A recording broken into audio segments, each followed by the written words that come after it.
Hey guys, welcome back to my channel. So today I decided to do a recent reads video.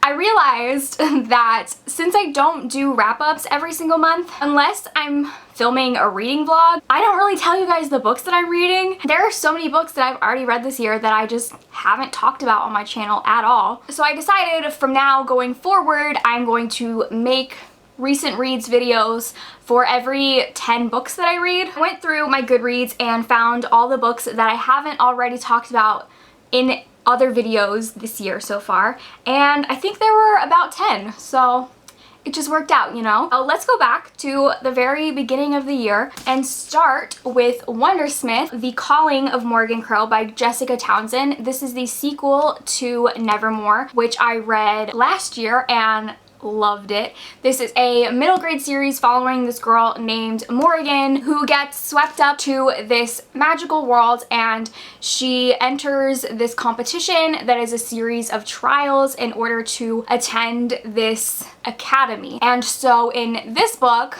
I mean, spoilers for the first book, she wins the trials and goes to the academy. So this book is following her basically going to magic school.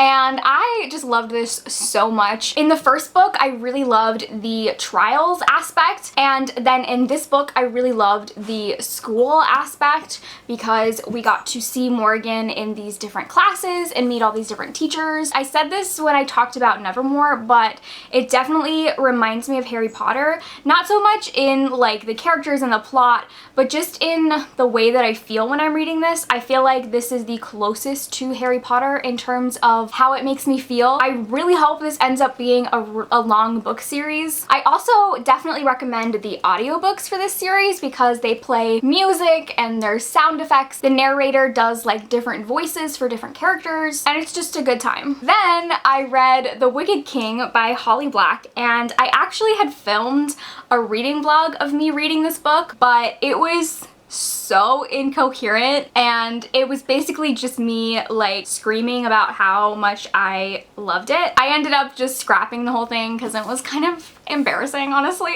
But yeah, this is the sequel to The Cruel Prince. You guys know I'm playing super popular. There were elements of this book that I liked more than The Cruel Prince, and there were some elements that I didn't like. There was a point kind of like in the first half where it got a little bit boring, but did I care? No. I just love these characters so much. Jude and Cardan are so great. And even though I can admit like this isn't the best young adult series I've ever read, it is so addicting and I care way too much about what happens. And for Jude and Cardan shippers, this book definitely delivered. Jude and Cardan just straight up hate each other, but they're also super attracted to one another. I just really like dynamics like that, you know? Like not everything has to be like romantic and like, oh my god, we're in love. It can totally just be like, I hate you, but I'm also super attracted to you. This book also made me like something I never thought that I would like. In case you don't know, Cardan has a tail, and in The Cruel Prince, I did everything I could to pretend that the tail didn't exist. But this book, there's a little bit of tail play, and not gonna lie, I'm kind of into the tail now. How weird is that? When did I become this person? I don't know, but I'm into a tail now, so that's where I'm at. The next book I read was a novella, and it is called Once Ghosted, Twice Shy by Alyssa Cole, and this is part of the Reluctant Royals series. This novella features a female-female relationship that we kind of heard about in the first book,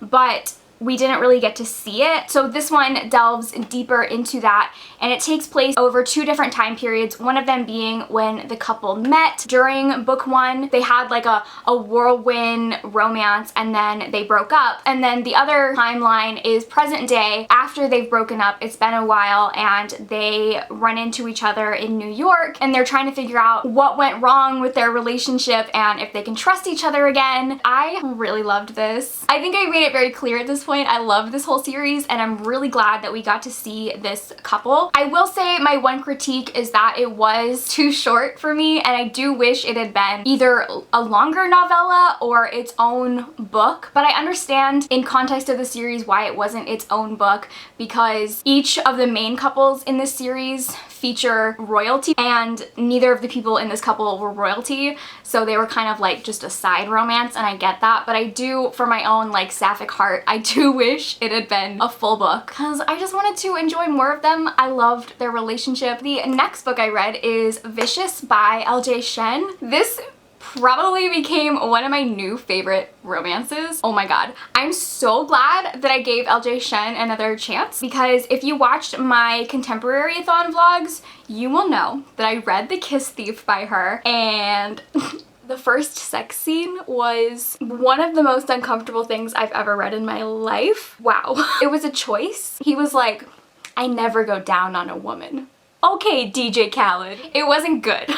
I'm glad I didn't just completely write her off. Basically, Vicious is basically Cruel Prince fanfiction. And it's so bizarre to me because there's no way that it could be Cruel Prince fanfiction based on the time that it came out. But if I didn't know the date that this book came out, I would genuinely think it was Cruel Prince fanfiction. That's how similar they are, except this takes place in real world. But the main male character, Vicious, that's his name is Vicious, is literally Cardan. I was buddy reading this with Melanie from Mel to the Any, and at one point she said that she was just like waiting for his tail to pop out because that's how much of Cardan he was. But okay, basically this follows a girl named Amelia whose parents were the like groundskeepers or housekeeper of this wealthy family, and so they lived on their estate. And one day she was inside the main house. The son who lived there is Vicious, and he thought that Amelia had overheard something she wasn't supposed to overhear, and so because of that he just immediately like starts to hate her and just makes her life miserable and is a bully to her. Like, this is definitely a bully romance, so if like you're not into that, you probably won't like this. But yeah, he does really bad things to her. 10 years later she has moved away, started a new life, and she ends up running into Vicious again, and she is really struggling with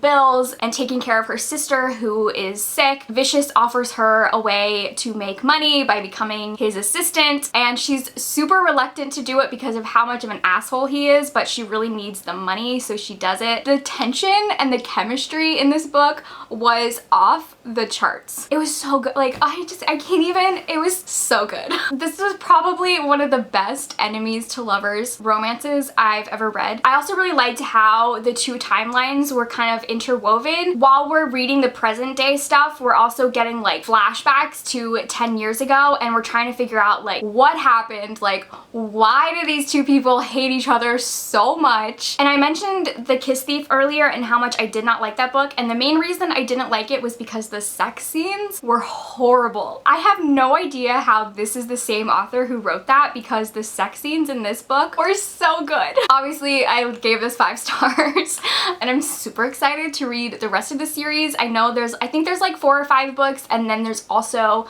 a spin-off series that is either about to come out or has just come out. This book was so good though. I could honestly talk about this book forever. Okay, the next book that I read was The Simple Wild by K.A. Tucker, and this is an adult romance. I would say this leans more on the contemporary romance side, but it was still so good. This is about a girl, and basically she was born in Alaska, and she lived there until she was like 2, I think, with her mom and her father, until her mom decided she just didn't want that life anymore and left her father in Alaska, and they moved. And ever since then, she's kind of had a very strange relationship with her father. They're not close. They have a lot of issues. She's never been to Alaska to see him. They don't really communicate at all. And so now she finds out that her father is dying and he doesn't have that much longer to live, and she needs to come to Alaska to see him. She decides to go, and while she's there, she meets her father's neighbor who just like instantly hates her for no reason. He just does everything he can to make her life so much more difficult than it has to be. I didn't expect to love it as much as I did. I cried so much reading this book. Part of the reason is just because I related to it so much. Some things happened in here that I wish would happen to me. This was more like the outcome I wish would happen to my situation. Definitely the relationship between the main character and her father. It had so many layers and it was so complex, and I really enjoyed that. And also the romantic relationship was done so well. Also, the setting played a really big part, and it just makes me want to read more books that take place in Alaska. It was just really interesting to see the main character go somewhere that was so completely out of her comfort zone and end up finding this place that she never expected. I want to read everything by K.A. Tucker now. I loved this. She's definitely become a new favorite romance author for me. The next book that I read was To Kill a Kingdom by Alexandra Christo. This is a young adult dark siren book. It follows this girl who is a siren, and she is called the Prince's Bane because she is notorious for killing princes and stealing their hearts. The other main character is Elian, who is a prince,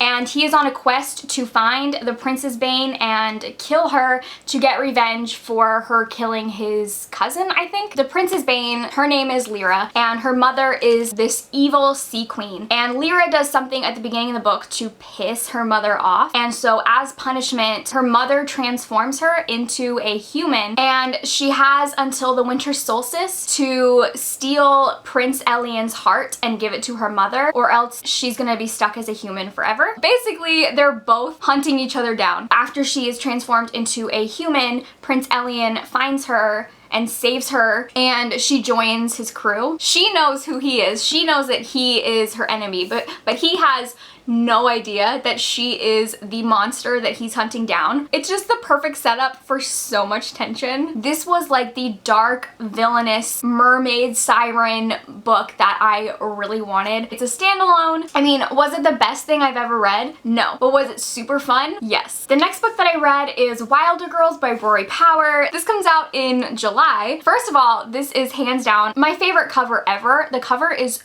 so beautiful. This book ended up being such a weird combination of so many things that I love. It is a feminist Lord of the Flies following three friends who are quarantined in a boarding school. One of the friends goes missing, so the other two team up to find her and figure out what is happening on this island and uncover these secrets that are being hidden from them. This book had a lot of Annihilation vibes, which I loved. I will give a warning for body horror. If that type of stuff bothers you, you probably won't like this because it was super gory and gruesome. All of these girls at this boarding school are quarantined because something is going on that is physically changing them, and they all have like different things that happen to them. One of them has an arm that is completely covered in scales. Another one has parts of their spine are coming out of their skin. The main character has thing on her eye where like there's times that she says she can feel something moving under her eyelid.